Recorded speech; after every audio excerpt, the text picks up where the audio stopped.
இந்திய சுதந்திர போராட்டத்திற்காக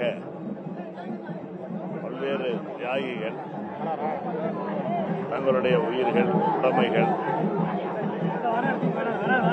இவற்றை இந்த தேசத்திற்கு அர்ப்பணித்திருக்கின்றார்கள்.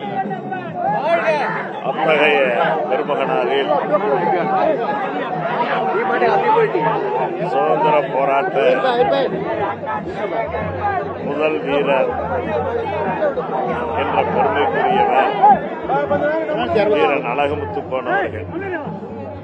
ஆகவே அப்படிப்பட்ட அந்த வீரன் அழகுமுத்துக்கோன் அவர்களுடைய 269வது குரு பூஜை விழாவை இன்று அரசு விழாவாக இன்று எழும்பூர் ரயில் நிலையம் அருகில் அமைக்கப்பட்டிருக்கின்ற அவருடைய திருவுருவ சிலைக்கு மாலை அணிவித்து அரசு விழாவாகவும், அதே நேரத்தில் அனைத்து அரசியல் கட்சிகளின் சார்பிலும் தலைவர்கள் கலந்து கொள்கின்ற ஒரு நிகழ்ச்சி மிக சிறப்பாக கொண்டாடப்பட்டு வருகிறது.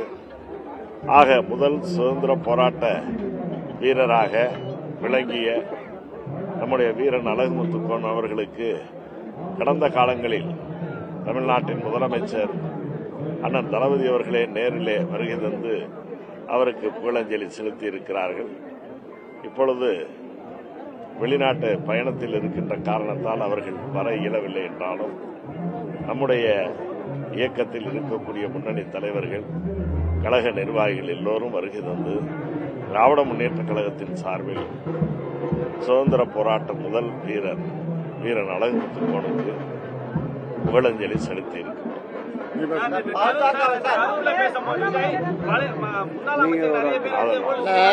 விஜய் பத்தியில கேள்வி கேட்கறது விஜய் நாங்க வந்து ஒரு பொருட்டாவே கருதல. பேசுறது எலெக்ஷன் அழகுமுத்துக்கோனுக்கு தான் ஏற்கனவே நம்முடைய கருவியில் வந்து ஒரு நல்லூர்ல மண்டபம் கட்டியிருக்கோம்.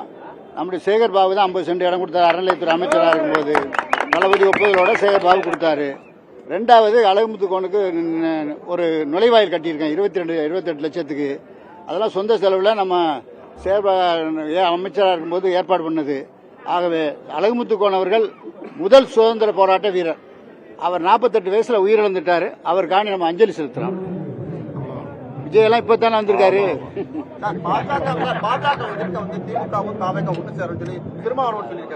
அவர் சொல்லிட்டு போறாரு திருமாவளவன்லாம். எங்களை பொறுத்த மட்டும் திமுக தான் விஜயம் வந்துட்டு